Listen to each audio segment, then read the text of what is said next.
it's been a little bit of a slow news cycle, but there is one piece that we mentioned yesterday that I believe is a big deal, and for Saints fans, and that is the Demario Davis extension. What do you know about the extension? I'm a little hazy on the details in terms of how much money it is and when it is actually through.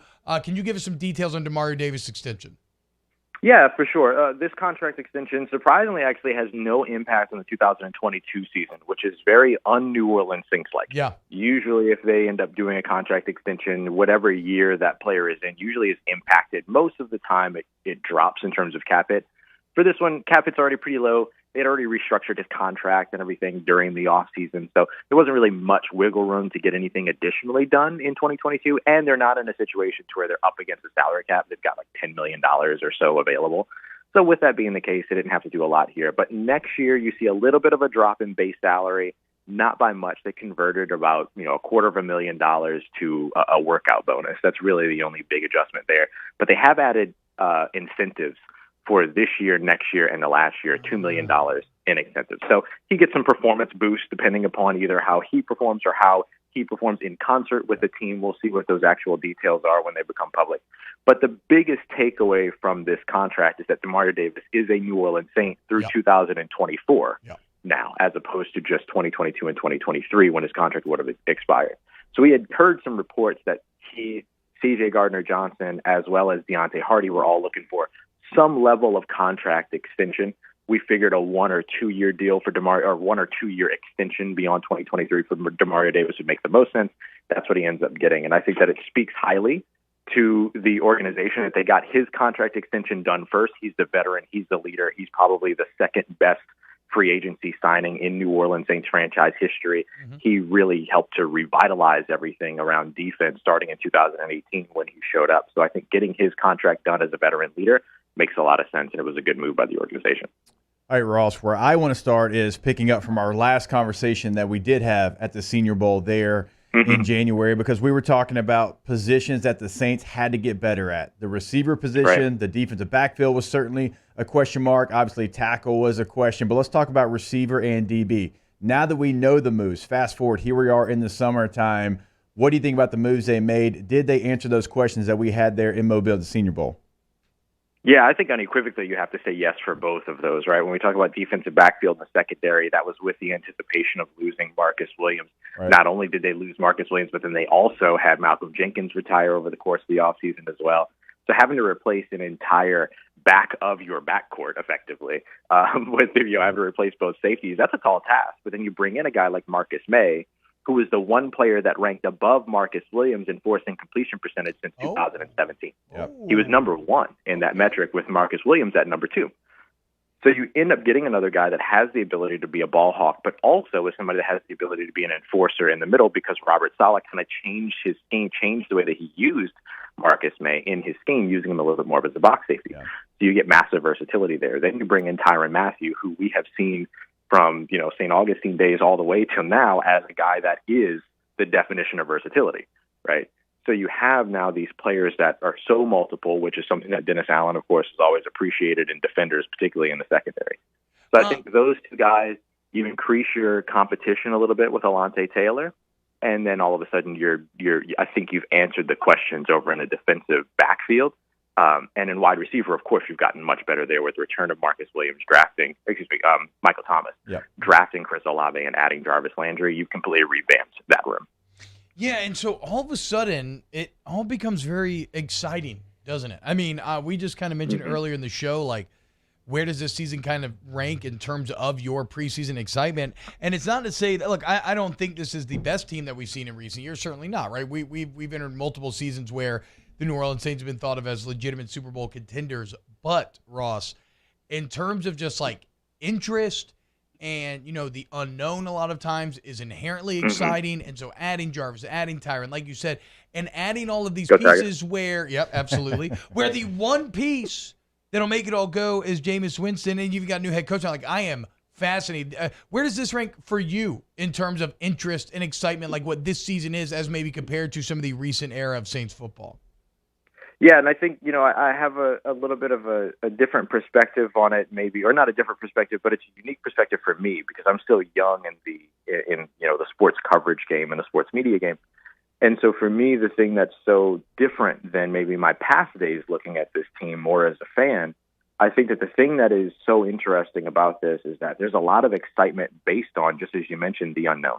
There's a lot of question marks that you're not used to seeing, right? We're talking about a quarterback and head coach connection, which is something we've not had to question in New Orleans since 2006.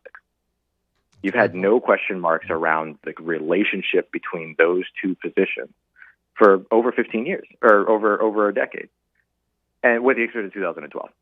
Yeah. And so I think that when you look at where the Saints are right now, it's not that there's a need for caution or that there's a need for, concern around that connection. There's just intrigue there now, which is the most important connection for an NFL team's, success is the connection between the quarterback and the head coach. And I think that now, as you have sort of seen Dennis Allen step into that head coach role, pretty quickly mentioning that Taysom Hill is out of the conversation in terms of competing at quarterback. Doesn't mean he won't take quarterback snaps, but that he's out of that competition. And then basically making sure that everybody knows that this is Jameis Winston's team, building weapons around him, bringing in Jarvis Landry, drafting, moving up to draft Chris Olave, and making sure you're getting him at 11. And then doing all the things that you have to do to make sure that the offense is where it needs to be. The connection and the trust between the two of them already looks like it's starting off strong, which is good news. Now, the next piece is going to be the offensive coordinator. How do things change with Pete Carmichael, who is absolutely one of the original architects of the New Orleans Saints offense as we know it, has this high-flying passing attack, this high-octane offense. He's one of the architects of that since he joined, later on, a couple years down Sean Payton's tenure into that offensive coordinator role. And so I think that there's a lot of reasons to be excited here. And it's some of the most excited I've been to cover this team, just because there is all of that intrigue. There are those question marks. There are those things to look out for that if they all go right, it makes for a very exciting 2022. And if one thing kind of goes out of lockstep, it doesn't mean the end because of how well this team is constructed and built top to bottom throughout its roster.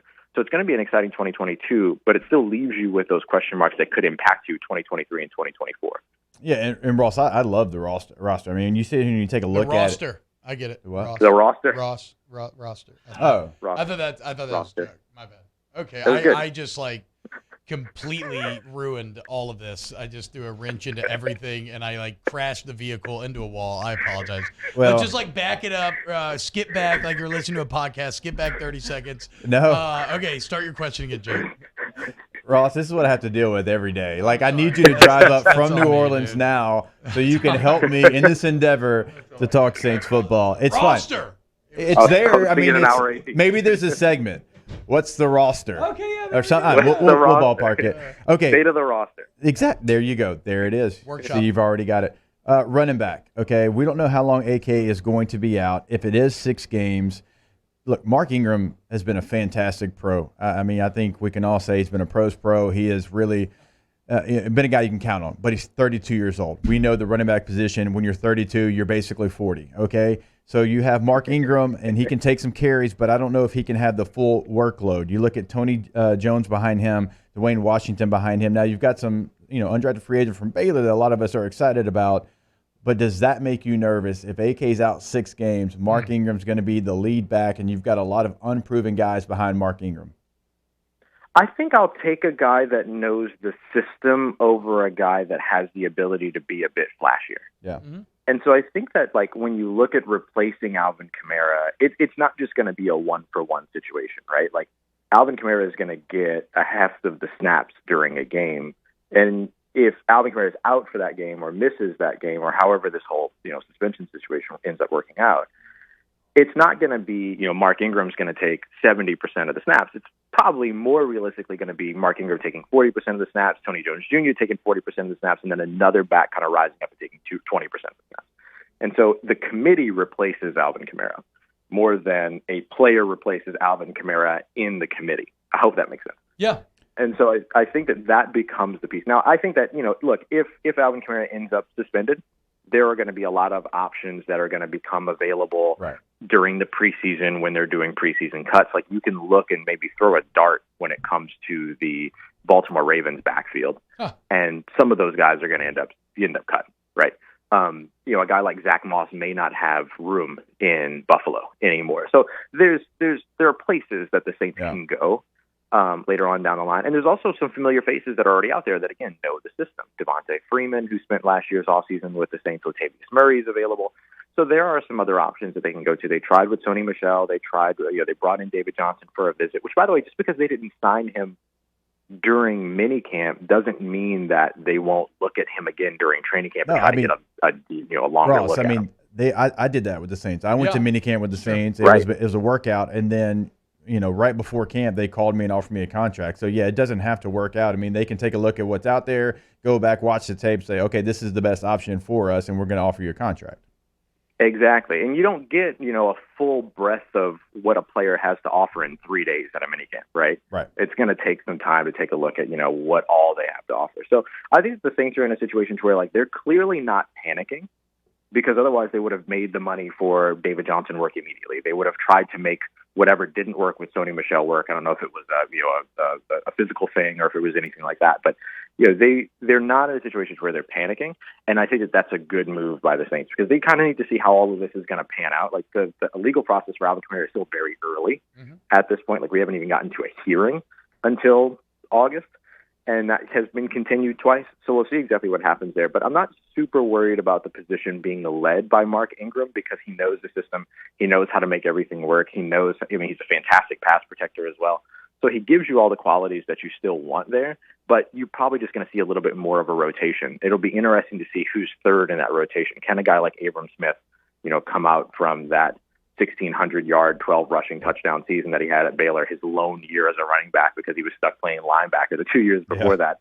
But does the linebacker portion of his experience give him a leg up on special teams over a guy like Dwayne Washington, which earns him a roster spot and gets him snaps on offense? That'll be the sort of tricky dynamic to watch. I mean, dude, I could talk to you all day, Ross. We're up against the clock here. Just excellent work. Locked on Saints podcast. Congrats on the move, man. The 504 is better for it to have you back home. Very excited, too. I mean, think about it. Working from California, you created the #2 Saints podcast. I mean, what's going to happen now when you're back in the city? Ross Jackson Nola on Twitter. Ross, thank you so much, man.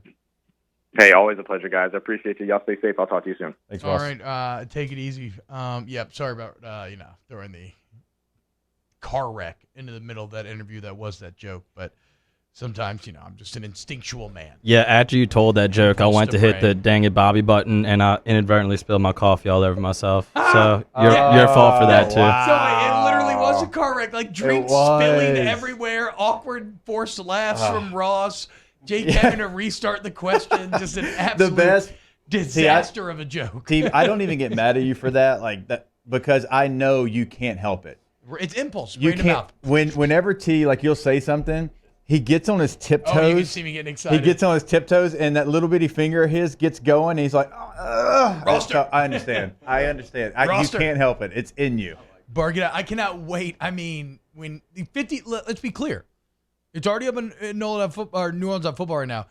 53-man projections are coming. Yeah. Okay? It is 53 season. Yeah, I saw one on ESPN.com, and there's going to be some tough cuts for the Saints roster. The guys names guys that have made plays in black and gold. It's roster season. Okay? I like it. It's time, boys. I think that should be like our summer segment with him. Out.